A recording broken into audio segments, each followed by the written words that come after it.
नमस्कार, 20 मिनट 20 खबर में स्वागत है आपका। मैं हूं आपके साथ सुमित गुप्ता। अगले 20 मिनट में हम आपको 20 अहम खबरों से रूबरू करवाने वाले हैं।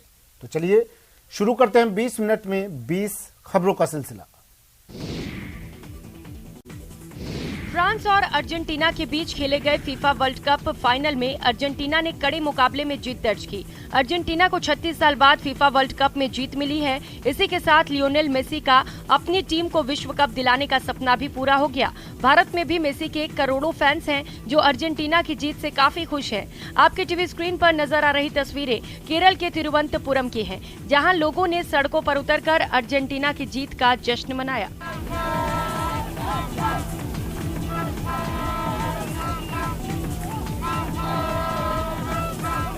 गुरुग्राम में भी लोगों ने जीत के बाद जमकर आतिशबाजी और पार्टी की।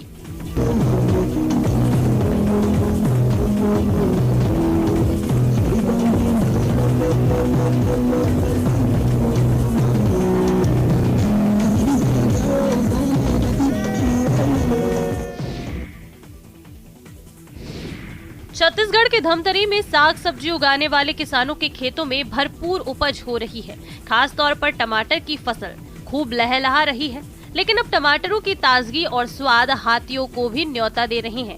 ये बिन बुलाए मेहमान की तरह खेतों में आ धमकते हैं और जमकर टमाटर की दावत उड़ाते हैं।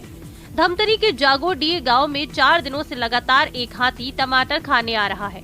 दिन में ये खेतों में रहता है तो रात में बस्ती में चला आता है। वन विभाग और ग्रामीण इन हाथियों को भगाने के लिए आग और सायरन की मदद ले रहे हैं, लेकिन हाथियों को इनसे रत्ती भर भी फर्क नहीं पड़ रहा।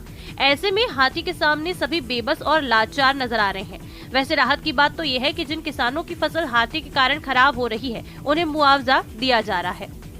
तो हम पूरा प्रयास कर रहे हैं। हो सकता है कहीं हाथी पहुंचा, उसके हमको पहुंचने में आधा घंटा समय ज़्यादा लग गया हो, कभी दूर रहे हों तो, क्योंकि 2-3 ग्रुप घूम रहे हैं तो मेंटेन करने में थोड़ा सा कठिनाई आती है। लेकिन हम पहुंच ही नहीं पाते या मदद नहीं कर रहे हैं, ये कहना उचित नहीं है। और यदि ऐसी घटना कहीं हुई है कि हमारा स्टाफ पहुंच ही नहीं पाया है तो उसको हम संज्ञान लेकर के कार्रवाई करेंगे।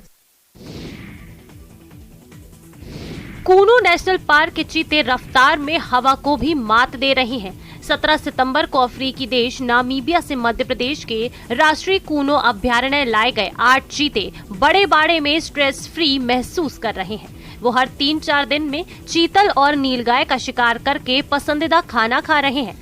मिली जानकारी के मुताबिक नामीबियाई चीते अब तक 20 से ज्यादा जानवरों का शिकार कर चुके हैं।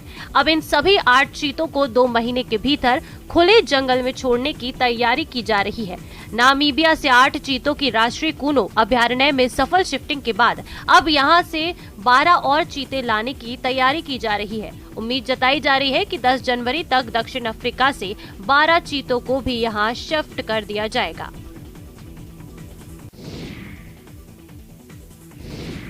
हवा हो गए वो दिन जब साइकिल को गरीबों की गाड़ी कहकर खारिज कर दिया जाता था। कोरोना की वजह से लोग अपनी सेहत को लेकर सचेत हुए हैं, पर्यावरण को लेकर जागरूक हुए और हाशिए पर पड़ी साइकिल आम छोड़िए खास लोगों के जीवन में भी अब शामिल हो गई है।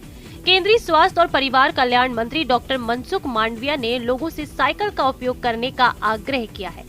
उन्होंने कहा कि साइकिल पर्यावरण के मुद्दों को हल करने में काफी हद तक मदद कर सकती है, इसलिए लोगों को हरित और स्वस्थ पृथ्वी के लिए साइकिल को अपने जीवन का हिस्सा बनाना चाहिए। डॉक्टर मनसुख मांडविया ने ये अपील राष्ट्रीय आयुर्विज्ञान परीक्षा बोर्ड के साइक्लोथॉन में पहुंचकर कही थी। पृथ्वी बचाओ जीवन बचाओ विषय के साथ साइकिल रैली निर्माण भवन से शुरू हुई और कर्तव्य पथ तक भ्रमण किया गया। Cycling is not passion to me, it's passion to me, क्योंकि एक साइकिलिंग से एक्सरसाइज हो जाती है, साइकिल एक सस्ता व्हीकल है, तीसरा एनवायरनमेंट फ्रेंडली है, चौथा फ्यूल बचाता है, पोल्यूशन कम करता है। राहुल गांधी की भारत जोड़ो यात्रा सोमवार को दौसा से अलवर जिले में प्रवेश कर गई है।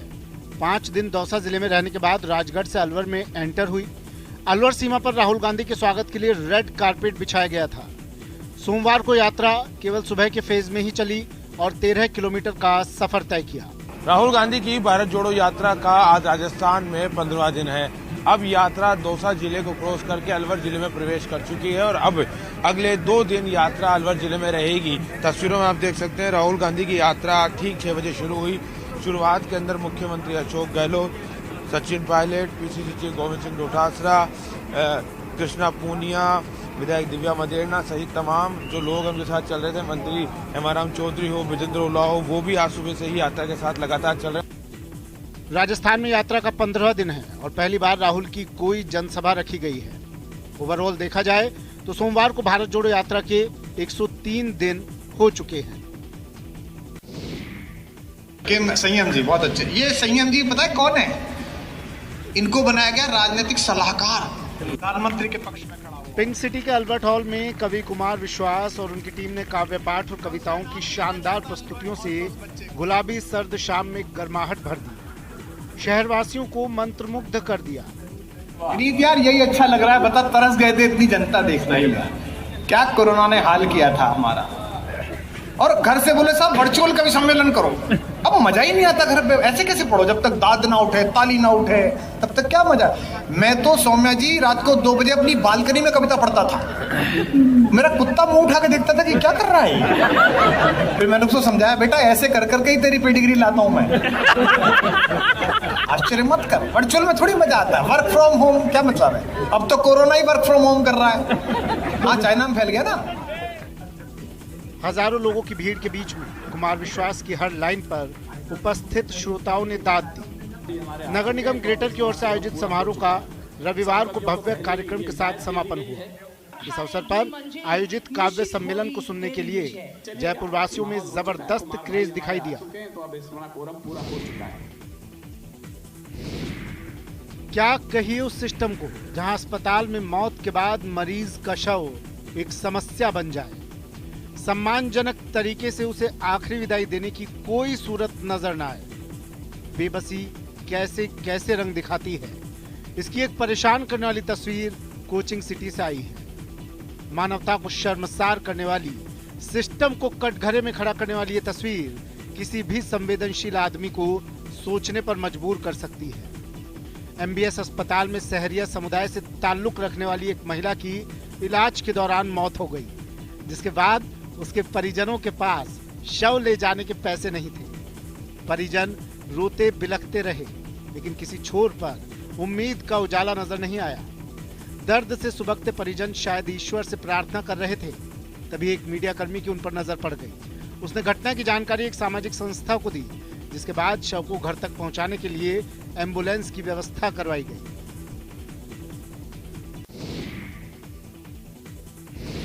पंडोह के साथ लगते माता बगलामुखी मंदिर के आंचल में 8 करोड़ की लागत से बनाया गया नेचर पार्क लोगों की पसंदीदा सैरगाह बनता जा रहा है। माता बगलामुखी के दर्शनों के लिए जाने वाले श्रद्धालु अब नेचर पार्क का दीदार करने से खुद को रोक नहीं पाते। नेचर पार्क का निर्माण पंडोह डैम के जलाशय के उस भाग में किया गया है जहां कभी माता बगलामुखी का प्राचीन मंदिर हुआ करता था। पूरा गांव बसता था। ये प्राचीन मंदिर और जलाशय अब पंडोह डैम में जलमग्न हो चुके हैं, लेकिन नेचर पार्क में प्राचीनता दिखाने का पूरा प्रयास किया गया है। चंडीगढ़ से घूमने आए पर्यटक गुरिंदर सिंह बताते हैं कि नेचर पार्क में जहां उन्हें शांति और सुकून मिला, वहीं प्राचीनता की झलक भी देखने को मिली। चंडीगढ़ से आए हूँ और यहाँ बगलामुखी माता जी के मत्था टेकने आते थे। पता लगा कि यहाँ नेचर पार्क सरकार द्वारा बहुत अच्छा बनाया गया। बड़ी शांत जगह है ये, बहुत ही बढ़िया, और काफ़ी एंजॉय किया हमने भी और हमारे जो स्टूडेंट्स हैं उन्होंने भी। हिमाचल प्रदेश की राजधानी और पहाड़ों की रानी शिमला में पर्यटक दूर दूर से क्रिसमस और न्यू ईयर मनाने पर बर्फबारी का मजा लेने पहुंचते हैं। इस साल दिसंबर के महीने में बर्फबारी की उम्मीद ना के बराबर है, लेकिन बर्फबारी की चाह में शिमला पहुंचने वाले पर्यटकों को मायूस होने की जरूरत नहीं है, क्योंकि शिमला के आइस स्केटिंग रिंक में पर्यटक स्केटिंग कर बर्फ का मजा ले सकते हैं। शिमला के लक्कड़ बाजार स्थित आइस स्केटिंग रिंक में फिलहाल सुबह के सेशन हो रहे हैं। शिमला स्केटिंग रिंक में मेंबर सुदीप महाजन ने बताया कि मंगलवार से शाम के सेशन भी शुरू हो जाएंगे। ऐसे में राजधानी शिमला घूमने के लिए आने वाले पर्यटक यहां पहुंचकर आइस स्केटिंग का मजा ले सकते हैं। शिमला के ऐतिहासिक स्केटिंग रिंक में पर्यटकों को स्केट्स की सुविधा भी क्लब की तरफ से मुहैया कराई जा रही है। यहां सिर्फ 300 रुपए देकर पर्यटक प्राकृतिक बर्फ में आइस स्केटिंग का मजा ले सकते हैं। खास बात तो ये है कि स्केटिंग की ट्रेनिंग देने के लिए कोच भी साथ रहेंगे। साल 1920 में बना शिमला आइस स्केटिंग रिंक स्थानीय लोगों के साथ पर्यटकों के लिए आकर्षण का केंद्र है।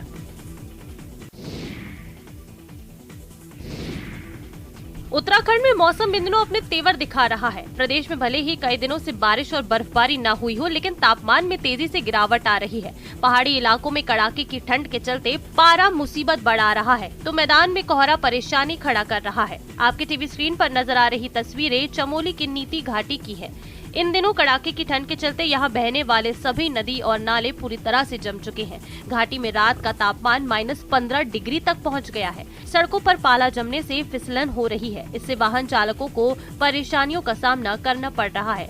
पहाड़ों में कड़ाके की ठंड पड़ रही है, जिससे मैदानी इलाकों में कोहरा और ठिठुरन बढ़ गई है। हालांकि इस बार अभी तक मौसम साफ रहने से पहाड़ियों पर बर्फ नजर नहीं आ रही।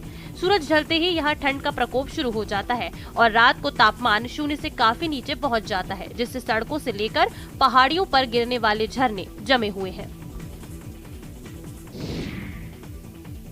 पहाड़ी इलाकों में बर्फबारी से यूपी के मैदानी क्षेत्रों में ठंड और गलन बढ़ती जा रही है, जिससे इंसानों के साथ साथ जानवरों को भी नुकसान पहुंच सकता है। कानपुर के चिड़ियाघर में जानवरों और पक्षियों के लिए खास इंतजाम किए गए हैं। आमतौर पर कानपुर चिड़ियाघर में बाघ, तेंदुआ और कई तरह के पक्षी हैं, जिनके लिए खासा प्रबंध किया गया है। यहाँ प्लास्टिक शीट की व्यवस्था की गई है, जिससे ठंडी हवाओं से जानवर बच सके। साथ ही हीटर भी लगाया गया है। पशु पक्षियों को बचाने के लिए लगातार पेड़ों पर वाटर फॉगिंग और निरंतर उनके बाड़ों को कवर कर दिया गया है और मांसाहारी जानवरों को प्रदूषण से बचाने के लिए सुबह देर से उनके बाड़ों से बाहर उन्हें निकाला जा रहा है और शाम होते ही दोबारा बाड़ों के अंदर कर दिया जा रहा है। इतना ही नहीं, जू प्रशासन ने मांसाहारी जानवरों की डाइट को भी बढ़ा दिया है और उनके बाड़ों में ब्लोअर लगा दिया है। वहीं शाकाहारी जानवरों को पूरी धूप मिल सके, इसके लिए उनके बाड़ों की घास और पेड़ों की छटाई कर दी गई है। पक्षियों के बाड़ों को पूरी तरह से कवर कर रूम हीटर के साथ उन्हें फूड सप्लीमेंट देने की भी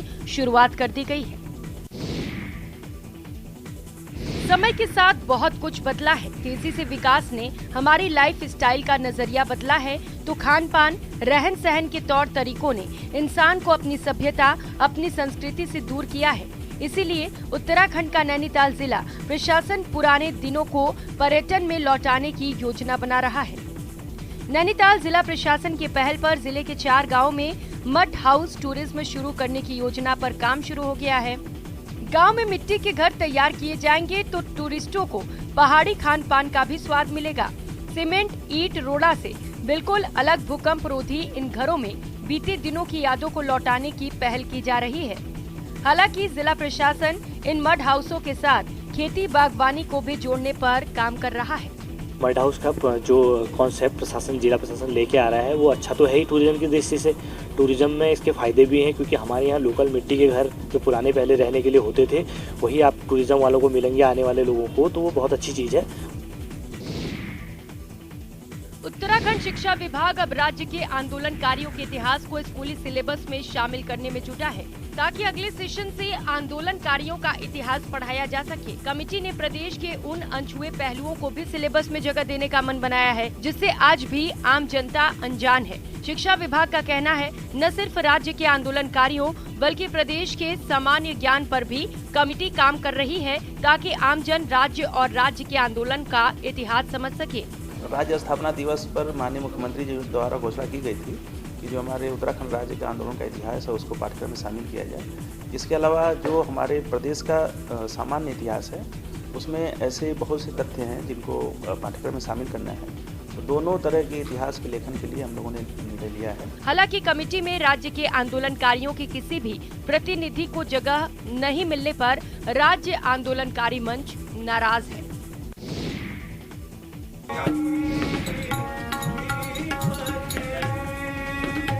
पहाड़ न सिर्फ कुदरती खूबसूरती का खजाना है, बल्कि यहाँ लोग, परंपरा और सांस्कृतिक विरासत भी मजबूत रही है। हालांकि देश में होली को अभी बहुत समय है, लेकिन कुमाऊं में होली की महफिलें सजने लगी हैं, जो 3 माह तक चलती रहेंगी।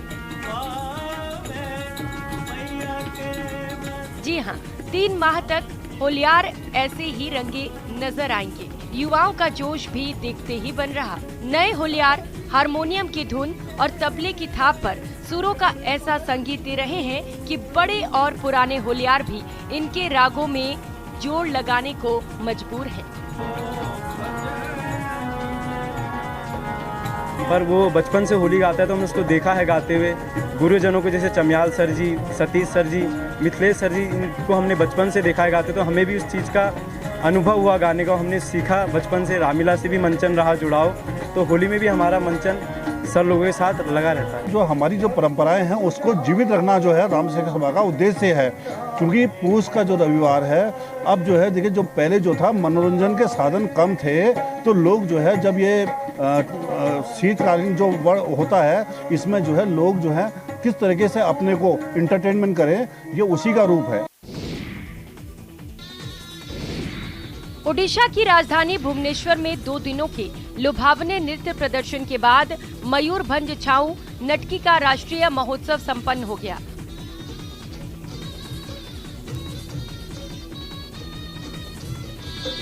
उत्सव के अंतिम दिन 3 प्रदर्शन हुए, पंचभूत, योद्धा और the mystical forest. The mystical forest प्रकृति से प्रेरित थी।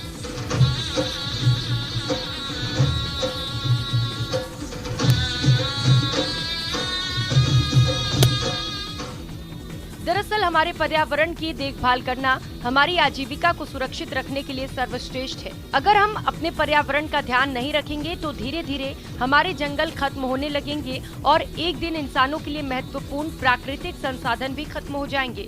नृत्य का उद्देश्य लोगों के बीच वन संरक्षण का संदेश देना था।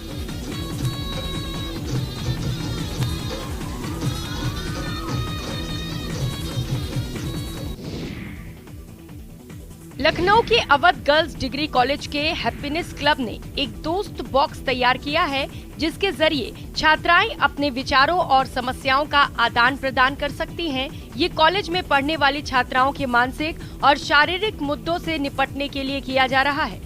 अवध गर्ल्स डिग्री कॉलेज की प्राचार्य प्रोफेसर बीना राय ने कहा, आजकल बच्चों में सबसे बड़ी समस्या मानसिक स्वास्थ्य की है और सामाजिक दबाव के चलते लड़के लड़कियां घर या स्कूल कॉलेजों में इन समस्याओं पर चर्चा नहीं कर पाते हैं। हैप्पीनेस क्लब एनएसएस के थ्रू एक शुरू किया गया प्रोग्राम है, जिसमें हमने एक दोस्त बॉक्स बनाया हुआ है। आज के समय में जब इतनी हेक्टिक लाइफ है और भागम भाग की जिंदगी है, मैक्सिमम फैमिलीज न्यूक्लियर फैमिलीज में हैं, लड़कियां खास करके हमारे समाज की परवरिश और इस तरह की चीज़ें हैं जहाँ पे वो बहुत सारी बातें अपने मन की कह नहीं पाती, अंदर ही अंदर घुटती रहती हैं। बहुत सारी समस्याएं उनको हो सकती हैं जिनका वो समाधान चाहती हैं पर किसी से कह नहीं पाती।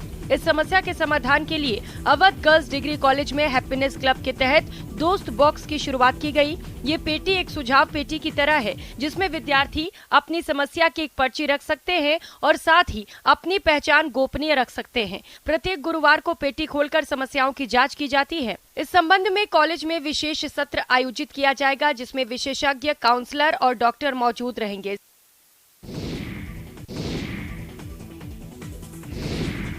एकेडमिक फेयर में अगर बच्चों को उनके फेवरेट पेट्स को देखने का मौका मिल जाए तो क्या उनकी खुशी का ठिकाना नहीं रहता। खुशी उनके चेहरे, उनके हाव भाव से फूटने लगती है। माहौल में छा जाने वाला अनोखा उत्साह देखते ही बनता है। तस्वीरें महाराष्ट्र के नासिक की है। यहाँ के एक निजी स्कूल ने बच्चों के बौद्धिक विकास के लिए एक ऐसे एकेडमिक फेयर का आयोजन किया जिसकी खूब चर्चा हो रही है। यहाँ बच्चों को 40 से अधिक पशुओं को साक्षात देखने का मौका मिला। इसके बाद बच्चों को वहाँ मौजूद लोगों को उन पशुओं के बारे में बताने के लिए कहा गया। ये एकेडमिक फेयर हमने यहाँ पे ऑर्गेनाइज किया। हम जो सीखते हैं या स्पेशली बच्चे जो सीखते हैं वो 5 सेंसेस से सीखते हैं, तो बच्चों को 5 सेंसेस का एक्सपीरियंस होना चाहिए। इसीलिए यहाँ पे हमने एकेडमिक फेयर ऑर्गेनाइज किया। यहाँ पे मोर देन 40 पेट्स है, अलग अलग एनिमल्स आप देख सकते हो। बच्चे जिस लेवल पे कंफर्ट बच्चों एनिमल के साथ है वो उनकी इन्फॉर्मेशन बता रहे। और 2 बच्चे यहाँ स्पालियर हेरिटेज स्कूल में पढ़ते हैं।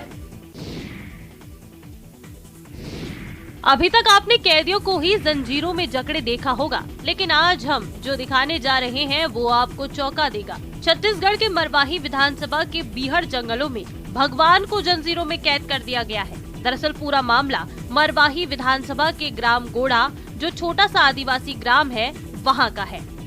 इस वक्त हम खड़े हैं पाट बाबा के उस परिसर में जो गोड़ा पंचायत में एक पहाड़ी पर है। आप जैसा कि आप देख सकते हैं, इस पाट बाबा की मूर्ति को ग्रामीणों ने बांध कर रखा है। इसके पीछे की कहानी ग्रामीण बताते हैं कि ये पाट बाबा की मूर्ति सरगुजा रियासत में अब भाग गई थी। उसके बाद इसको ग्रामीणों ने किसी तरह वापस लाया और लाकर इसे जंजीरों में बांध दिया।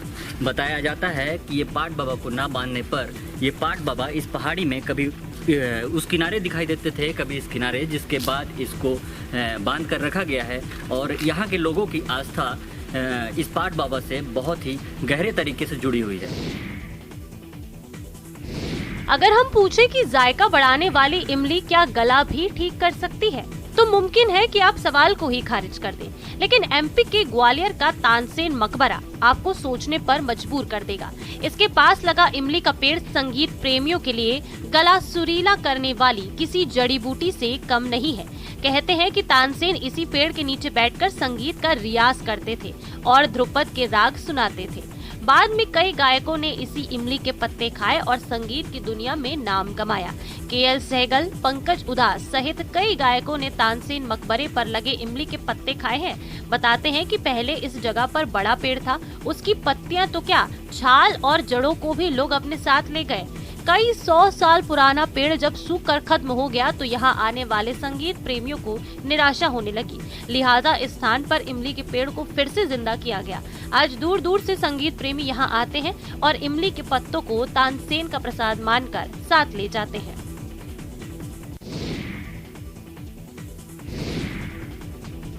आस्था के सैलाब की तस्वीरें मध्य प्रदेश के खरगोन जिले की है। ब्रजधाम हवेली में चुनरी मनोरथ का आयोजन किया गया, जहां हजारों श्रद्धालुओं की भीड़ उमड़ी।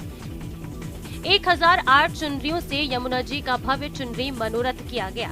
भगवान श्रीनाथ जी, गोवर्धन जी और यमुना जी को आकर्षक चुनरी और मनमोहक श्रृंगार से सजाया गया, जिसके बाद श्रद्धालुओं ने उनके दर्शन किए।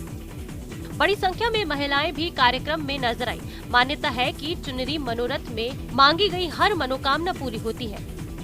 पूजा पाठ के बाद श्रद्धालुओं के बीच प्रसाद का भी वितरण होता है।